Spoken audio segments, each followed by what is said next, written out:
ಇದು ಸೆಟಲ್ ಮಾಡಕ್ಕೆ ಕಾಂಗ್ರೆಸ್ ಪಾರ್ಟಿಗೆ ಯಾಕಾಗ್ತಾ ಇಲ್ಲ? ಇದರಿಂದ ಇಡೀ ರಾಜ್ಯದಲ್ಲಿ ಒಂದು ರೀತಿಯಲ್ಲಿ ಅಸ್ಥಿರತೆ ನಿರ್ಮಾಣ ಆಗಿದೆ. ಆಸ್ ಇಟ್ ಈಸ್ ಕಾಂಗ್ರೆಸ್ ಅಂದರೆ ಭ್ರಷ್ಟಾಚಾರ, ಭ್ರಷ್ಟಾಚಾರ ಅಂದರೆ ಕಾಂಗ್ರೆಸ್, ಎರಡು ಇದು ಒಂದೇ ಹೆಸರು ಅಂತ ಹೇಳ್ಬೋದು, ಸಿನಾನಿಮಸ್ ಅಂತ ಇಂಗ್ಲಿಷ್ ಹೇಳ್ತಾರೆ. ಆ ರೀತಿ ಇದ್ದಂಥ ಸ್ಥಿತಿಯೊಳಗೆ ಈ ಅರಾಜಕತೆಯಿಂದ, ಈ ಅಸ್ಥಿರತೆಯಿಂದ ಮತ್ತಷ್ಟು ದೊಡ್ಡ ಪ್ರಮಾಣದಲ್ಲಿ ಗೊಂದಲ ಮತ್ತು ಭ್ರಷ್ಟಾಚಾರ, ಆಡಳಿತದ ಯಂತ್ರದ ನಿಯಂತ್ರಣ ಸಂಪೂರ್ಣ ಕಳ್ಕೊಂಡಿರುವಂಥದ್ದು ಒಂದು ಪರಿಸ್ಥಿತಿ ನಿರ್ಮಾಣ ಆಗಿದೆ. ಇಂಥದ್ರಲ್ಲಿ ಕಾಂಗ್ರೆಸ್ ಹೈಕಮಾಂಡು ಅಂತ ಏನು ಹೇಳ್ತಾರೆ, ಅವರಿಗೆ ಯಾವುದೇ ರೀತಿಯಾದಂಥ ಕಂಟ್ರೋಲ್ ಉಳಿದಿಲ್ಲ.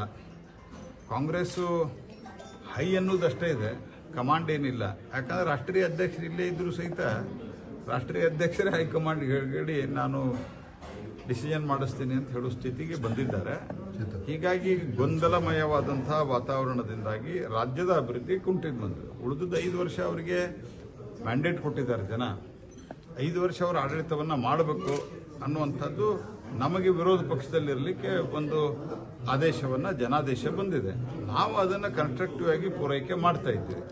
ರಾಜ್ಯ ಸರ್ಕಾರ ತನ್ನ ಕೆಲಸವನ್ನು ಸರಿಯಾಗಿ ಮಾಡಬೇಕು, ಇಲ್ಲ ಅಂದರೆ ಜನ ಇದಕ್ಕೆ ಸೂಕ್ತವಾದಂಥ ಪಾಠವನ್ನು ಕಲಿಸ್ತಾರೆ.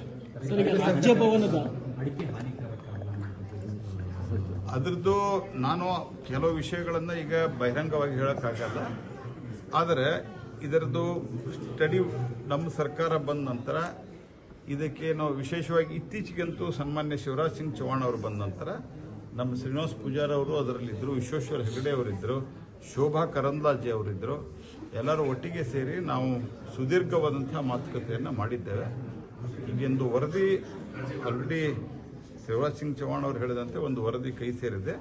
ಅದನ್ನು ಕೋರ್ಟ್ಗೆ ಸಂಬಂಧಿಸಿದಂಥ ಕೋರ್ಟ್ಗಳಿಗೆ ಕೊಟ್ಟು ಅಡಿಕೆಗೆ, ಮತ್ತು ಅಡಿಕೆ ನಮ್ಮ ಪ್ರಕಾರವಾಗಿ ನೋಡ್ರಿ, ಅಡಿಕೆ ಕೇವಲ ಒಂದು ಪಾನ್ ತಿನ್ನೋದಕ್ಕೆ ಉಪಯೋಗ ಮಾಡೋದಕ್ಕೆ ಅಷ್ಟೇ ಅಲ್ಲ, ಅದು ಪ್ರತಿಯೊಂದು ಶುಭ ಮತ್ತು ಅಶುಭ ಎರಡೂ ಕಾಲದಲ್ಲಿ ನಮ್ಮಲ್ಲಿ ಅಡಿಕೆ ಉಪಯೋಗ ಮಾಡ್ತಾರೆ. ನಮ್ಮ ಭಾರತೀಯ ಆಹಾರ ಪದ್ಧತಿಯಲ್ಲಿರ್ಬೋದು, ಭಾರತೀಯ ಯಾವುದೇ ಪದ್ಧತಿಯಲ್ಲಿ ಏನು ಪರಂಪರಾಗತವಾಗಿ ಬಂದಿದೆ, ಇದು ಬಹಳ ಯೋಚನೆ ಮಾಡಿರುವಂಥ ಒಂದು ಪದ್ಧತಿ ಇದು.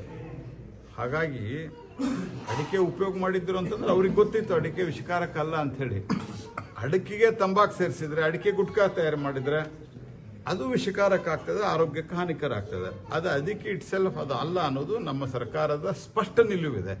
ಹಾಗಾಗಿ ಅದಕ್ಕಾದರೆ ಬೇರೆ ಬೇರೆ ವೇದಿಕೆಗಳಲ್ಲಿ ಅದನ್ನು ಸಿದ್ಧಗೊಳಿಸಲಿಕ್ಕೆ ನಾವು ಸೈಂಟಿಫಿಕ್ ರಿಪೋರ್ಟ್ ಅನ್ನು ಕೊಡಬೇಕು. ಆ ರಿಪೋರ್ಟ್ ತಯಾರಾಗ್ತದೆ. ಸರ್, ಈಗ ರಾಜ್ಯಭವನಕ್ಕೆ ಹೆಸರು ಬದಲಾವಣೆ ವಿಚಾರವಾಗಿ ಸಿದ್ದರಾಮಯ್ಯ ಪತ್ರ ಬರೆದಿರಿ, ಹೆಸರು ಬದಲಾವಣೆ ನಾವು ಮಾಡೋದಿಲ್ಲ ಅಂತ. ಈಗ ಕೇಂದ್ರ ನೋಡ್ರಿ, ರಾಜಭವನದಲ್ಲಿರುವಂತಹವರು ಕೇಂದ್ರ ಸರ್ಕಾರದ ಪ್ರತಿನಿಧಿಗಳು, ರಾಜ್ಯಪಾಲರು. ಹಾಗಾಗಿ ಕಾಂಗ್ರೆಸ್ ಪಾರ್ಟಿಗೆ ಏನಿದೆ ಅಂತಂದ್ರೆ ಗುಲಾಮಿತನದ ಮಾನಸಿಕತೆ ಅದು ಇನ್ನೂ ಇದೆ. ಗುಲಾಮಿ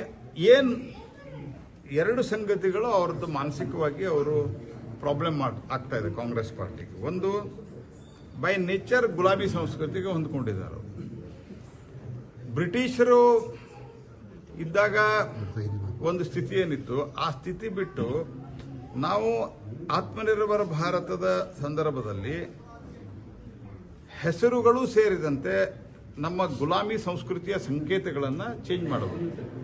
ಉದಾಹರಣೆಗೆ ನಮ್ಮ ನೇವಿ ಧ್ವಜ ಅನೇಕ ವರ್ಷಗಳ ಕಾಲ ಬ್ರಿಟಿಷರು ಮಾಡಿದಂಥ ಪಂಚಮ ಜಾರ್ಜ್ ಇದ್ದಂಥದ್ದೆಲ್ಲ ಅದರ ಮೇಲಿತ್ತು.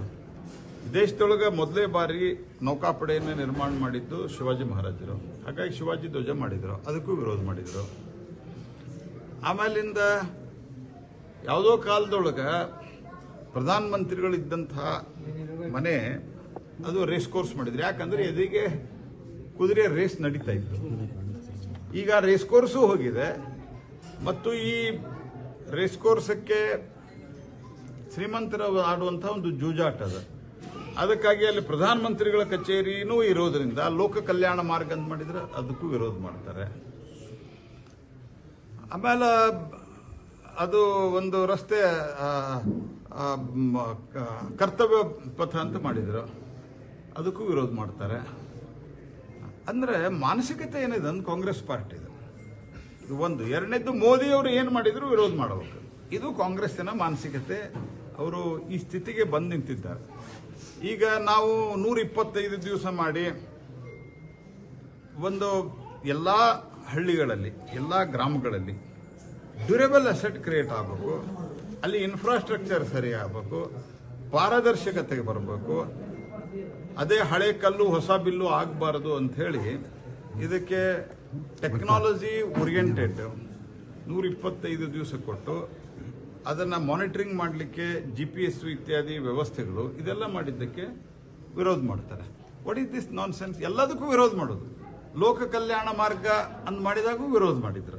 ಅಂದ್ರೆ ನಿಮ್ಗೆ ಲೋಕ ಕಲ್ಯಾಣ ಎಂದೂ ಅವ್ರು ಮಾಡೇ ಇಲ್ಲ, ಹಿಂಗಾಗಿ ಲೋಕ ಕಲ್ಯಾಣ ಮಾರ್ಗನೂ ವಿರೋಧ ಮಾಡ್ತಾ ಇದ್ದಾರೆ.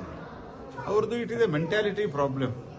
ಅವ್ರಿಗೆ ಭಾರತ ಸ್ಪೆಷಲಿ ಈ ಆಫ್ಟರ್ ರಾಹುಲ್ ಗಾಂಧಿ ಅಂತೂ ಅವರು ಒಂಥರ ಬೌದ್ಧಿಕವಾಗಿ ಅವರದ್ದು ಪೂರಾ ದಿವಾಳಿ ಆಗಿಬಿಟ್ಟಿದೆ.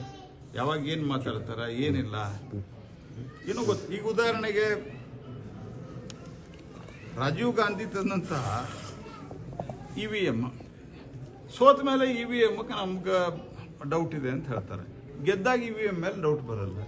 ಇದು it is A question of mentality. ಈ ಮೆಂಟ್ಯಾಲಿಟಿಯಿಂದ ವಿರೋಧ ಮಾಡ್ತಾ ಇದ್ದಾರೆ. ಅಲ್ಲಿರುವಂಥವ್ರು ರಾಷ್ಟ್ರಪತಿಗಳ ಪ್ರತಿನಿಧಿಗಳು, ಕೇಂದ್ರ ಸರ್ಕಾರದ ಪ್ರತಿನಿಧಿಗಳು. ಹೀಗಾಗಿ ಅದನ್ನು ರಾಜಭವನ ಅಂದ್ರೆ ಏನು ರಾಜರು ಇರ್ತಾರೆ ಅಲ್ಲಿ, ಅದಕ್ಕೆ ಕೇಂದ್ರ ಸರ್ಕಾರವು ಜನಾದೇಶದಿಂದ ಬಂದಿರೋದು, ರಾಜ್ಯ ಸರ್ಕಾರವು ಜನಾದೇಶದಿಂದ ಆ ಹಿನ್ನೆಲೆ ಒಳಗೆ ಇದನ್ನೊಂದು ಬದಲಾವಣೆ ಮಾಡಿದ್ರೆ ನಾವು ವಿರೋಧ ಮಾಡ್ತೀವಿ ಅಂತಂದ್ರೆ, ನೀವು ಎಲ್ಲ ಕಡೆ ವಿರೋಧ ಮಾಡಿದ್ದಕ್ಕೆ ಕಾಂಗ್ರೆಸ್ಸನ್ನ ಜನ ವಿರೋಧ ಮಾಡ್ಲಿಕ್ಕೆ ಶುರು ಮಾಡಿ ಕೇವಲ 3 ರಾಜ್ಯಕ್ಕೆ ಬಂದು ಇಳಿದಿರಿ. ಈಗ ಇದು 3 ರಾಜ್ಯದಲ್ಲಿ ಕಾಂಗ್ರೆಸ್ ಮುಕ್ತ ಆಲ್ಮೋಸ್ಟ್ ದೇಶದೊಳಗೆ 90% ಕಾಂಗ್ರೆಸ್ ಮುಕ್ತ ಆಗಿದೆ. ಇನ್ನೊಂದು ಸ್ವಲ್ಪ ಇದೇ ರೀತಿ ಮಾಡ್ತಾ ಹೋದ್ರೆ ಪೂರ್ತಿ ಮುಕ್ತ ಆಗ್ತದೆ.